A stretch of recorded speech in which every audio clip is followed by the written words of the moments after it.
영국 역사 기본적인 틀 좀 보셨죠? 국빈 역사. 이만큼 알면 문제 다 풀 수 있습니다. 자, 그래서 계속 보면 우리 지금 어디까지 했냐면 이 자유방임주의 시대의 이 개정국민법 얘기까지 한 거예요. 개정국민법. 그러면서 이 빈민들의 처우가 아주 나빠진 거죠. 그러니까 돈 많은 자본가들 입장만 신나게 좋아진 거야. 됐어요? 노동 빈민의 처우가 안 좋아졌고. 그래서 정말 이 시대는 끔찍한 시대, 정말 힘든 시대가 돼버린 거예요. 그래서 이때 어떻게 하면 이 세상을 좀 바꿔볼까? 이 끔찍한 시대에 어떻게 하면 이 가난한 노동자들의 권익을 좋게 만들 수 있을까? 자, 그런 고민이 사회적으로 일어났고 그걸 우리가 사회 개량 운동이라고 합니다. 무슨 운동이요? 자, 우리 사회 개량 운동에서 시험 문제 나온 건 딱 하나밖에 없어요. 하나밖에. 뭐 여러 가지 운동이 있어서 우리 차티스트 운동도 있었었고, 그 다음에 이제 부스 라운트리의 빈곤 실태 조사, 그다음에 자선조직협회하고 인보관 있죠. 이게 국가 차원에서 빈민들을 대상으로 이런 활동을 했던 거 아니에요, 국가 차원에서. 근데 국가 차원의 활동들이 실패를 한 겁니다. 빈민은 계속 늘어나고 그 빈민들의 삶은 더 힘들어진 거예요. 그걸 해결하기 위해서 우리 실천론 시간 또 지역사회 복지론 시간에 공부했던 자선조직협회 인보관 운동가들이 등장해서 민간 차원에서 이 빈곤 문제를 해결해 보려고 했던 거예요. 무슨 얘기인지 이해가 됐나요?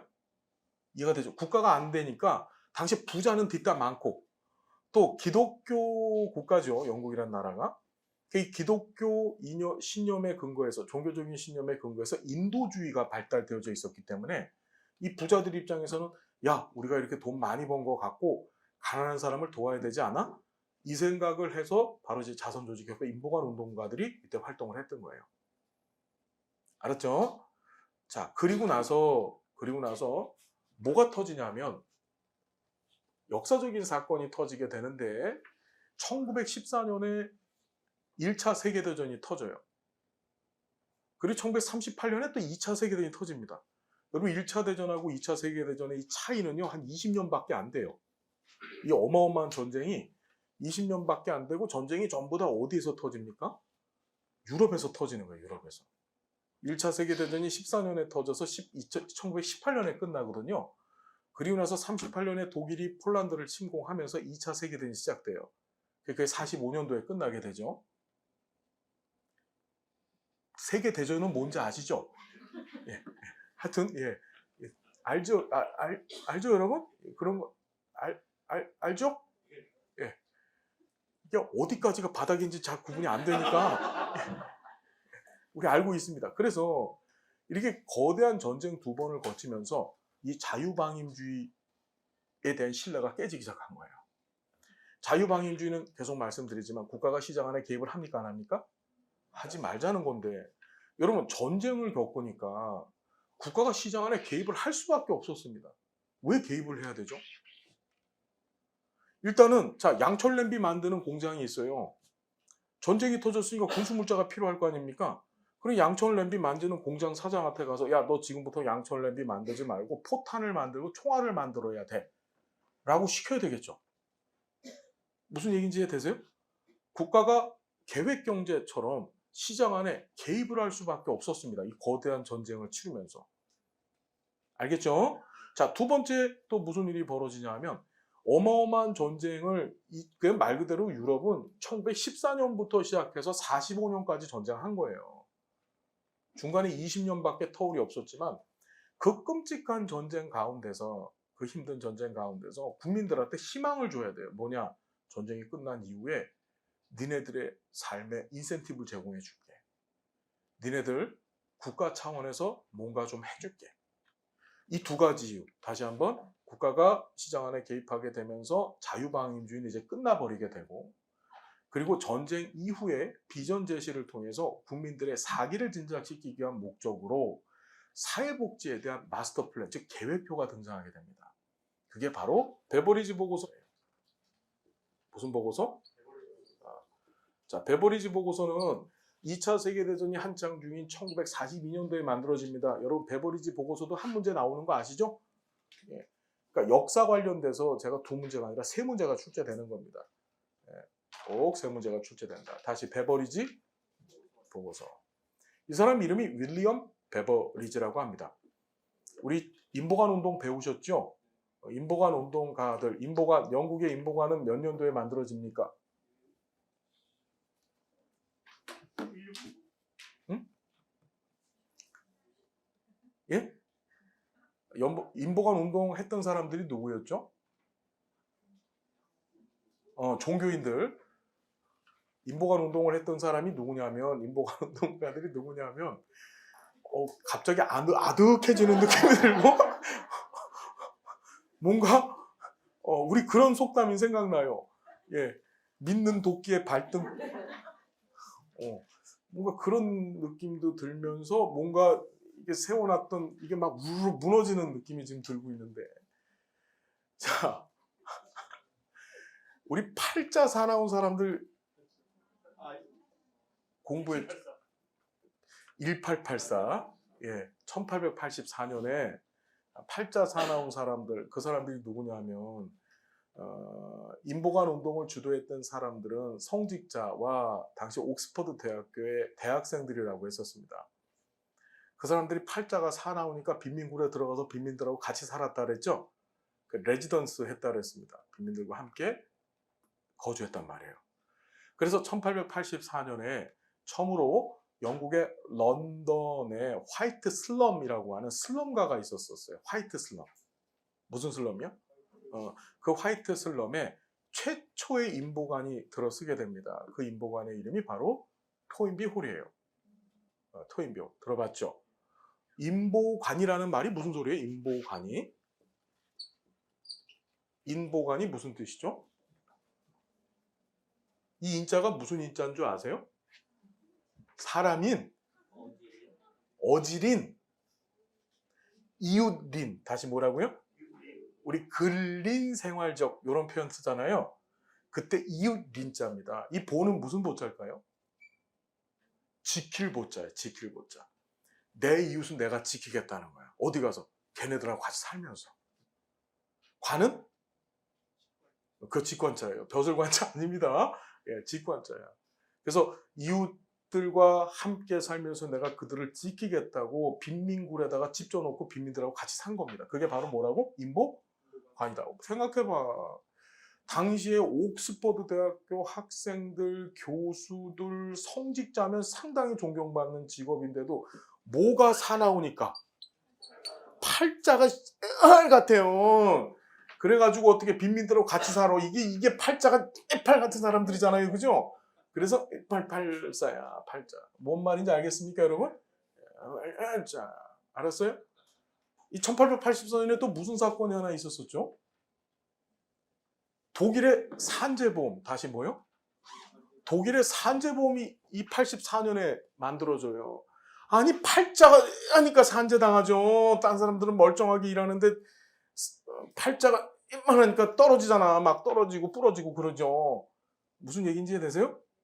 다시 1884년에 있었던 두 가지 사건이 뭡니까? 인보관 운동하고 독일의 산업재해보상보험법이 만들어지던 해가 84년입니다. 팔자 사놨다고. 알겠죠? 자, 그래서 베버리지 보고서는 핵심이 이거예요. 지금 한참 전쟁하고 있는데, 전쟁 중인데, 야, 이 전후에 니네들 열심히 고생해서 전쟁에서 이기잖아. 그러면 이 전후에 너희들한테 국가가 이런 보상을 해줄게. 이런 보상을. 알았나요? 자, 그게 바로 베버리지 보고서의 핵심이었었다. 자, 그 베버리지 보고서는 5대 악이라는 걸 정했습니다. 무슨 악이요? 당장에 영국이 해결해야 될 5가지 악을 정했습니다. 5대 악은요, 1회 시험 때부터 나오기 시작했습니다. 뭐였죠? 그치, 나뭇결 불질러 기억하십니까? 다시 나뭇결에 불을 확 질러버리는 겁니다. 나무를 베버리지, 그 다음 불을 확 질러버리는 거예요. 나무를 벤 다음에 불을 확 질러다. 나뭇결 불질러.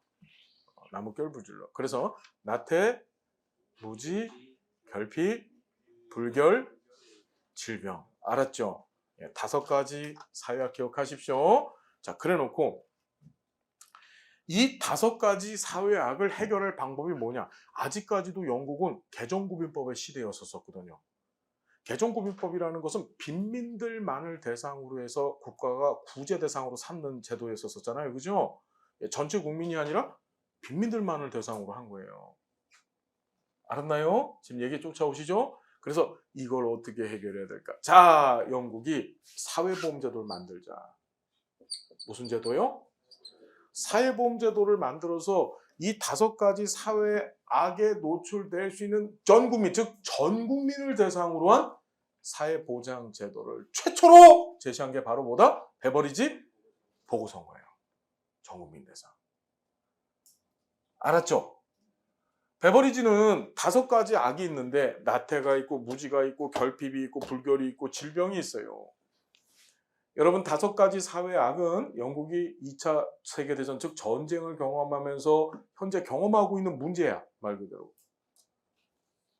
봤더니 나태는 뭐 일을 할 데가 없겠죠. 전쟁터니까. 그러니까 사람들이 나태해질 수밖에 없고. 그 다음에 전쟁터니까 이그노런스 무지합니다. 공부할 데가 없잖아요. 학교고 뭐고 다 문 닫고 그죠?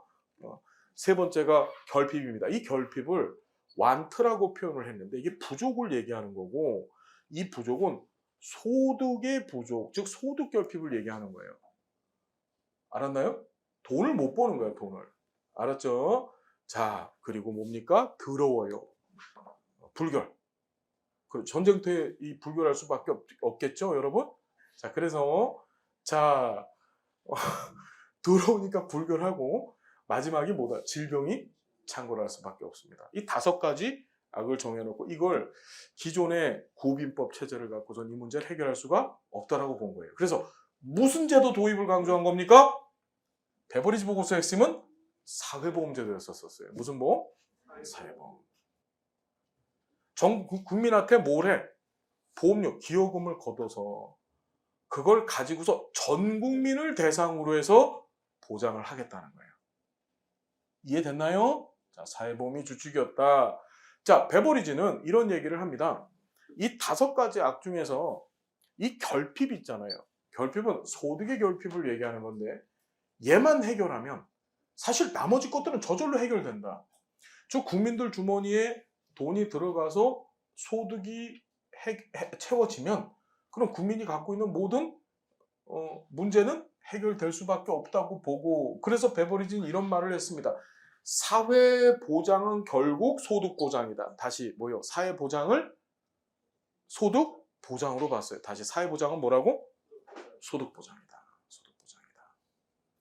자, 시험에 나왔고 중요하죠? 사회보장은 소득보장 또는 사회보장의 본질은 소득보장이고 이 소득보장이라는 건 결국 결핍이라고 하는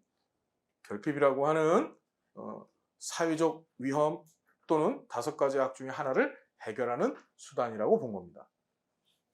여러분 정리됐습니까? 자, 됐죠? 정리됐나요? 사회보장, 소득보장, 그거 하기 위해서 무슨 제도 쓴다고 했다고? 사회보험제도를 써야 된다고 주장을 했어요. 그럼 여러분 사회보험제도라는 걸 운영하려면 베버리지는 어떤 얘기를 하냐면 사회보험제도 운영을 하기 위해선 3가지 전제 조건을 국가가 해줘야 된다. 그래야지만 성공적인 사회보험제도 운영이 가능하다고 본 거예요. 이 사회보험제도 하는데 자, 3가지 전제 조건이 첫 번째가 아동수당 제도를 도입해라. 아동수당을 다른 말로 가족수당이라고도 합니다. 자, 2번째가 완전 고용을 해라. 3번째가 포괄적 보건, 의료 서비스를 제공을 해라. 다시. 자, 사회보험제도 도입의 3가지 전제 조건이 뭐였습니까? 다시. 아동수당제도, 다른 말로 가족수당제도 도입해라. 2번째가 완전고용 제도를 도입해라. 완전고용을 시켜라. 3번째가 포괄적 보건의료 서비스 도입해라. 자, 왜 그러냐면 아동수당제도, 가족수당제도는 자 이런 거예요. 사회보험제도는 우리 정책론 후반에서 배우셨지만 사회보험제도 운영의 기본 원리 중에 하나가 위험분산 원리입니다. 무슨 원리요? 위험분산이라는 것은 위험이 발생하지 않은 사람이 낸 돈을 갖고서 위험이 발생한 사람한테 그 위험을 나눠주는 거예요. 그러니까 사회보험이건 민간보험이든지 간에 이 보험회사들은 위험분산 원리를 채택하는데 그 위험분산을 잘 하는 방법은 뭐지? 사람 숫자가, 가입사 숫자가 많아야 되는 거예요. 많아야 돼. 이해가 됐나요? 어떤 얘기인지? 그래서 우리 TV 광고 같은 데 보면 묻지도 않고 따지지도 않고 보험 가입 시켜드리겠어요. 나오잖아요. 그죠? 그게 뭐야? 가입자 숫자를 늘리기 위해서 위험 분산하려고 그렇게 하는 겁니다. 위험 분산하려고. 알겠죠? 어떤 얘기인지. 자, 그래서 자 보시면 아동수당 제도라는 거, 우리나라 아동수당법이 몇 년도에 만들어졌다 그랬지? 그렇죠. 바로 나와야지. 그 아동수당법 만든 이유가 뭐예요? 맞아요. 저출산 문제 대응 정책이에요. 그게. 그러니까 애를 많이 낳게 만들기 위해서 아동수당제도 도입한 거죠. 당시 영국은 전쟁터입니다. 전쟁이에요. 사람들 많이 죽었을까요? 안 죽었을까요? 많이 죽었죠. 애들 많이 낳게 하기 위해서 전후에 출산율을 증가시키기 위한 방법으로 아동수당제도 도입을 주장한 겁니다. 알았죠? 자, 두 번째는 완전 고용입니다. 보험은 어떻게 운영이 됩니까? 기여금을 갖고 운영이 되겠죠. 기여금은 누가 냅니까? 일하는 사람이 되겠죠. 그렇죠? 그러기 위해서 전체 국민들을 다 일하게 만들어야 된다라고 봤던 거예요. 알았죠? 자, 세 번째가 포괄적 보건의료 서비스. 자, 보건, 특히 의료 부분에 관한 국민의 욕구는 포괄이란 말이 앞에서 뭐라고 말씀드렸었나요? Everything, 다 해결해 줘야 된다는 얘기죠. 다 해결해 줘야 된다라고 주장을 한 겁니다. 이유는 그거예요. 이 베버리지 보고서는요. 이 베버리지 보고서에서 이제 핵심적으로 다뤘던 내용 중에 하나가 누구 하나가 아파서 집에 누워 있어요. 누워 있으면 어떤 일이 벌어지냐면 그 사람도 일을 못 하지만 그를 간병하는 사람이 붙어 있어야 돼요. 그 사람도 일을 할 수 있을까요? 못 할까요? 못 하는 겁니다. 그럼 그 사람들 보험료 낼 수 없겠죠. 이해가 됐죠? 그래서 아픈 문제만큼은 국가가 무조건 보장하는 겁니다. 그래서 빨리 나아지는 거야. 빨리 낫고 빨리 나가서 일을 하든지 아니면 빨리 죽어. 그건 좀 그렇다. 예. 어쨌든 그런 얘기도 이 안에 숨겨져 있어요. 예, 빨리 나가서 일을 하는 겁니다. 그래서 포괄적 보건의료 서비스 도입을 주장하였고, 그래서 1946년 2차 세계대전이 딱 끝나자마자 영국은 그 유명한 NHS 들어보셨죠? 내셔널 하스피털 서비스라고 하는 국민 보건 서비스 제도를 도입해서 보험료가 아니라 얘는 세금으로 운영돼요.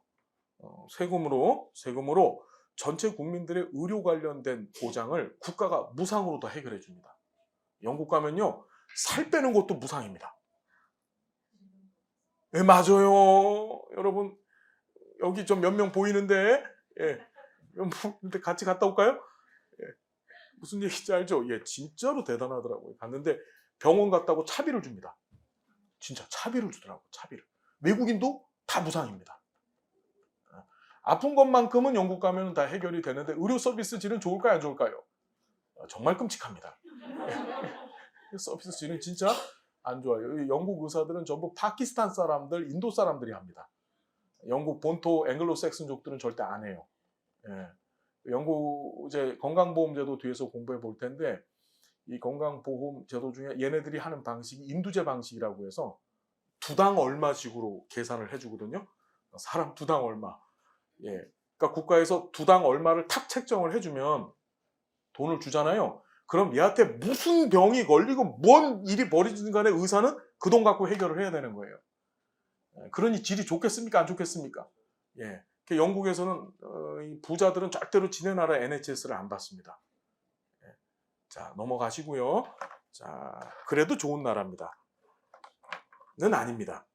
자, 그래서 자, 세 가지 기억하셔야 돼요. 잘 나오죠? 자, 그래서 세 가지 전제 조건을 제시를 했고, 됐죠, 여러분? 세 가지 전제 조건을 제시를 했고, 물론 이 국민들 중에서는 자, 이런 부류가 있을 거예요. 어떻게 했냐면 보험료를 나는 더 많이 내서 더 많이 혜택을 받고 싶어하는 부자들도 있을 거고, 정말 일을 해서 나는 보험료를 내고 싶지만 일을 하지 못하는 사람들도 있을 거 아니에요. 그죠? 그렇죠. 그래서 베버리지는 어떻게 하냐면 이 사회보험의 사회보장의 삼중 체계라는 걸 만들어요. 다시 사회보장에 뭐라고? 이것도 3번 나왔죠, 지금까지. 자, 제1선에서는 사회보험제도를 쓰자.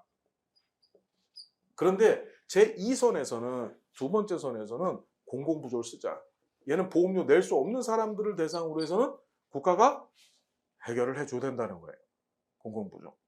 자, 마지막으로 세 번째가 임의보험. 자, 보험료 많이 낼 수 있는 사람들이 있어요. 이런 사람들은 민간보험이 있잖아요. AIG 뭐 이런데, 그죠? 예. 그런데 가입해서 플러스 알파로 더 누리면서 살아라.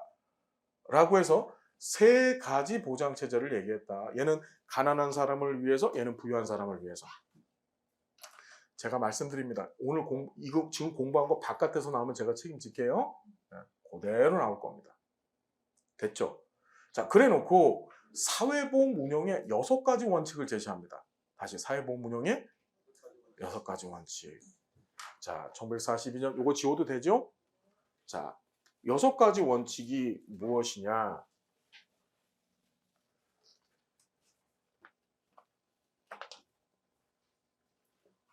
첫 번째가 포괄성 원칙이 등장합니다. 무슨 원칙이요?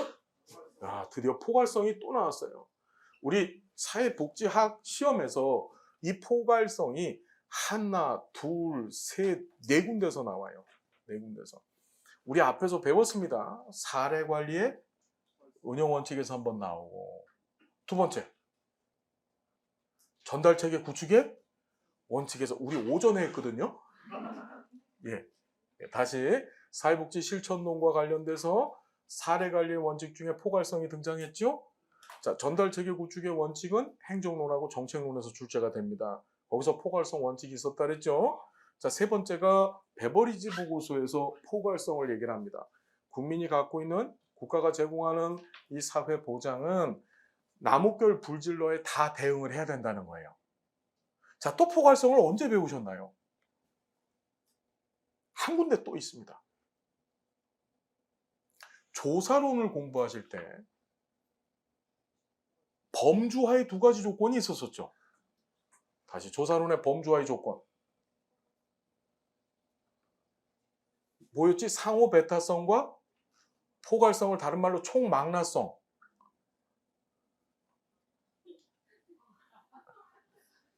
시험에 2번 나왔습니다. 지금까지. 다시 상호 배타성, 총망라성을 다른 말로 포괄성. 범주화 구성을 할 때, 자, 당신 소득은 어떻게 되세요? 1번 0원에서 100원, 2번 100원에서 200원, 3번 200원에서 300원 이렇게 했어요. 그리고 맨 밑에다 뭐 하죠? 기타 이렇게 다 열어놓죠. 이유가 뭐죠? 무슨 성 때문에? 포괄성. 다른 말로 총망라성. 다시 얘기한다면 총망라성 포괄성이라고 하는 것은 응답자가 응답할 수 있는 범주의 내용이 반드시 응답 범주 안에 포함되어야 된다는 얘기죠. 그렇게 해서 4군데를 우리는 공부했었다. 알았죠? 예. 자, 두 번째는 자, 급여 적절성입니다. 적절성. 다시 우리 적절성 다른 말로 오전에 했다. 충분성. 사회보험제도를 통해서 제공되는 급여는 어떻게? 충분해야 된다는 거예요. 국민의 욕구를 충족시키게. 너무 많이 줘도 안 되고 그렇다고 너무 조금 줘도 안 된다는 얘기죠. 다시 포괄성, 적절성. 적절성도 배웠다. 전달체계 구축의 원칙에 적절성이 있었었죠. 예. 자, 지금 막 여러 가지 망감이 머릿속에 들어. 아, 시험이 한 달 남았는데. 막 이러면서 나는 나의 정체성. 난 뭐지? 난 지금 뭘 하고 있는 걸까? 그래서 스스로의 자신의 대뇌를 향해서 소리 지릅니다. 넌 머리야 돌이야. 자, 여러분, 예, 우스갯소리고, 예, 에브리바디가 이걸 다 이렇게 아는 사람 수험생이 전국에 있을까 없을까?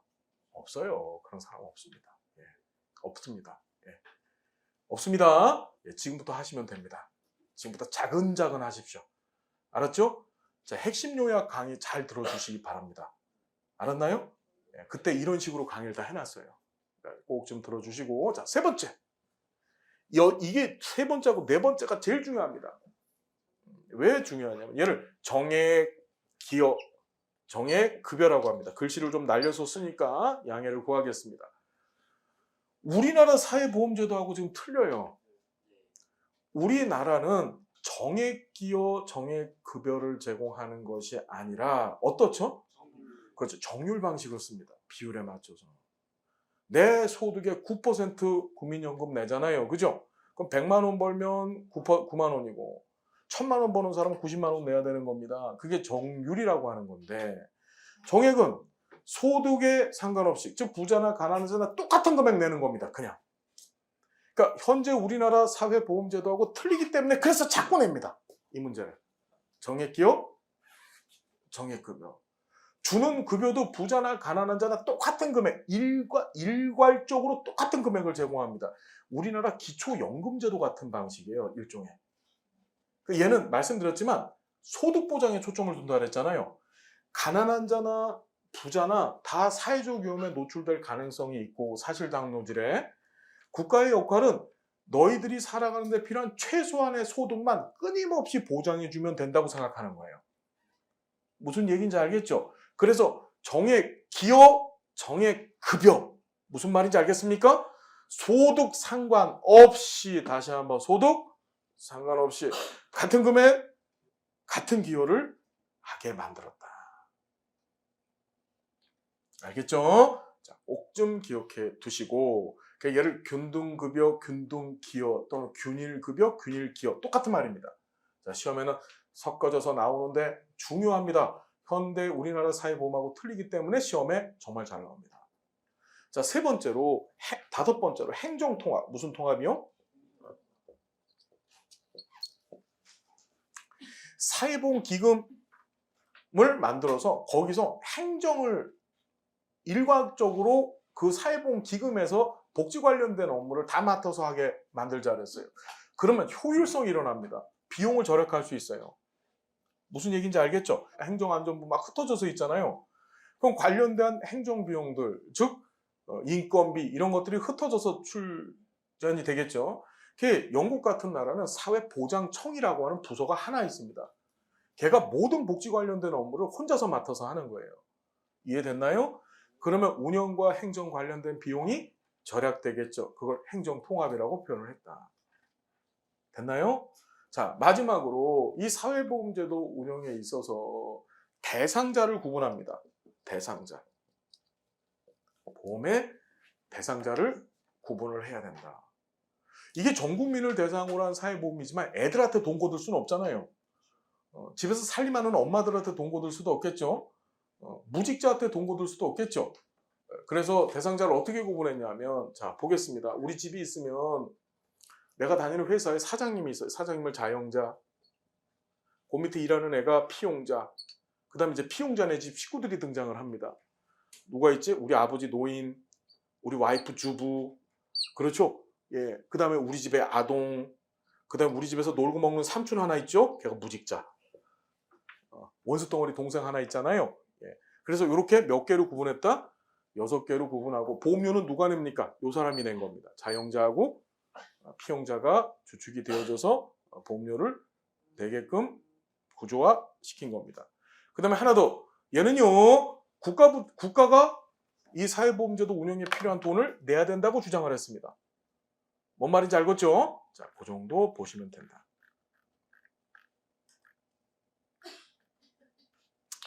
자영자, 피용자가 돈 냈어요. 주부, 무직자, 노인, 아동 얘네들은 돈 안 냈고요. 자, 그 국가 부담 얘기했고. 자, 이래서 영국 역사 끝났는데 영국 역사 중에 하나만 잠깐 더 보셔야 될 게 시험에 2번, 3번, 여러 번 나왔는데 1911년입니다. 몇 년도요? 1911년도에 다시 1911년도에 국민보험법이라는 법이 제정됩니다. 다시 무슨 법? 국민보험법이 무엇으로 구성되어 있느냐가 중요해요. 뭐하고 뭘로 구성되어 있습니까? 국민보험은 건실해야 됩니다. 다시 국민보험은 어떻게 된다고요? 건실해야 돼요. 건강보험하고 실업보험으로 구성된 겁니다. 그럼 잘 봐요. 영국에서 건강보험, 실업보험이 도입된 건 언제입니까? 1911년 기억해 두십시오. 자, 이 정도 알면 다 풀 수 있습니다. 모든 문제. 역사 됐죠? 자, 이제 독일 역사입니다. 독일. 요거 지워도 되죠? 예.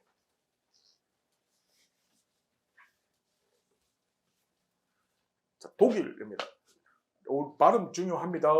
독일 할 때는 독일 이렇게 얘기하셔야 되고요. 미국 역사 공부할 때는 영어로 해야 됩니다. 미국 사람 알았죠? 예. 자, 그렇게 공부합니다. 네. 저 이러고 다니는 거 우리 애들도 몰라요. 예. 예. 저희 아내도 전혀 모르고요. 예. 절 근엄한 사람으로만 알고 있습니다. 예. 자, 보면 독일이라는 나라를 보면 이때 독일은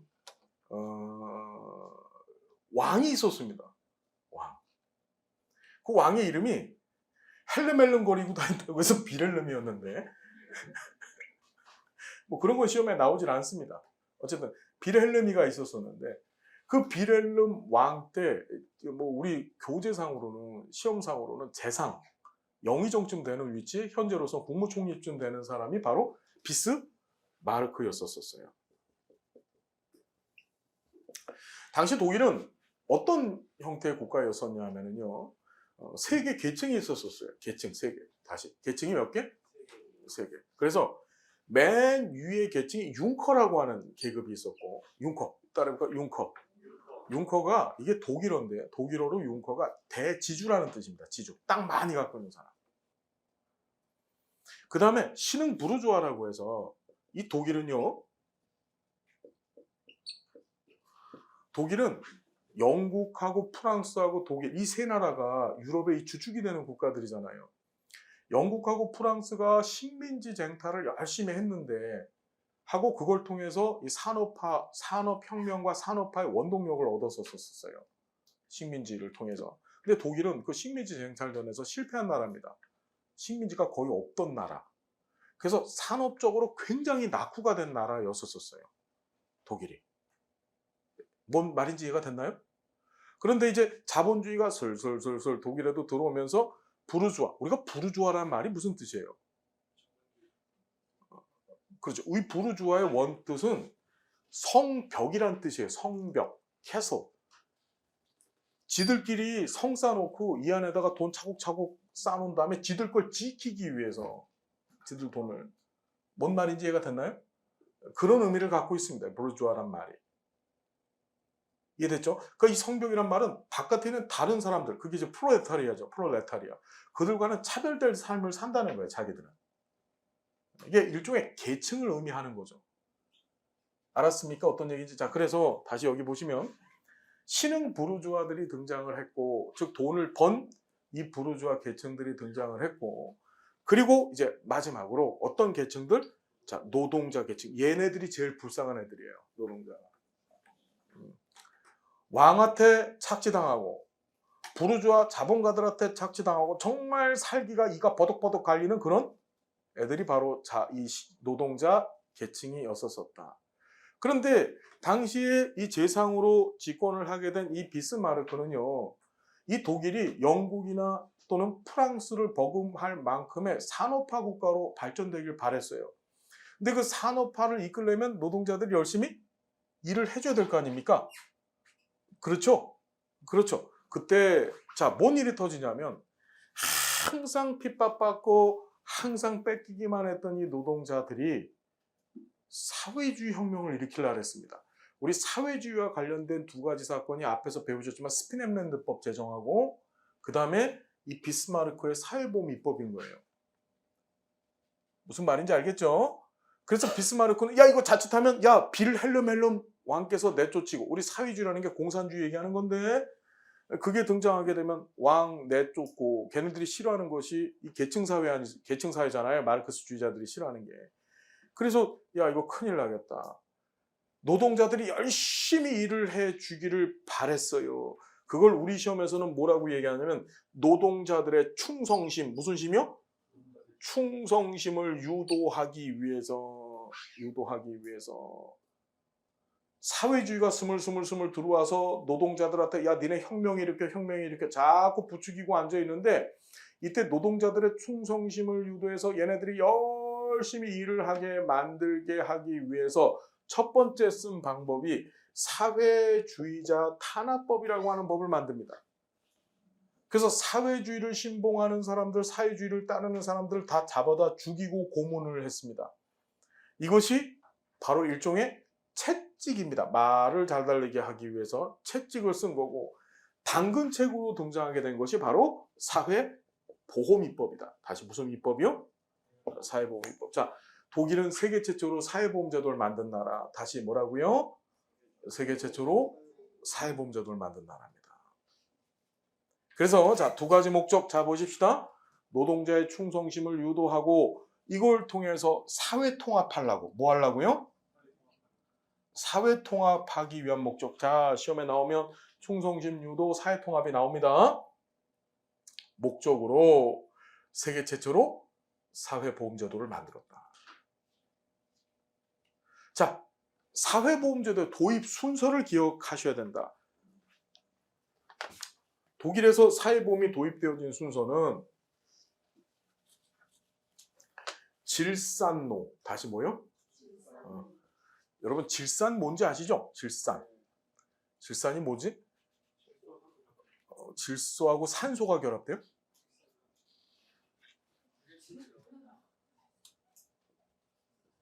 HNO3입니다. 질산, 그러니까 수소하고 산에는 항상 H 플러스 이온이 붙어야 되거든. 이거 뭐 하는 거지, 근데? 이게, 맞아. 우리 세 가지 강산이 있잖아요. HCl, 염산, H2SO4, 황산, 그 다음에 HNO3, 이게 질산이죠? 이게 질산이야. 이 질산 먹으면 어떻게 되죠? 먹으면 어떻게 됩니까, 여러분? 새로운 세상을 맛볼 수 있습니다, 여러분.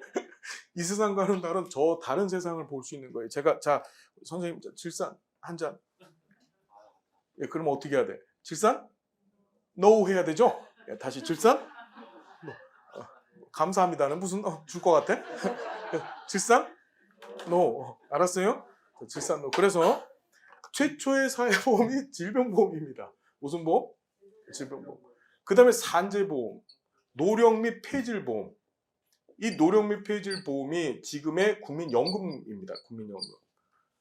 이 질병보험이, 자, 우리 연도를 하나만 기억하자고요. 우리 산재 언제 만들어졌다 그랬어요? 팔자 사나운 사람들. 얼마나 팔자라 그랬죠? 1884년이고 여기서 거꾸로 1년 전 83년 질병보험이고 여기서 더해서 5년 89년에 노령 및 폐질연금 등장합니다. 다시 84년 팔자 사나운과 산재보험 기억하시고 앞으로 뒤로 알았죠? 이렇게 연도를 좀 기억해 주십시오. 순서 질산노입니다.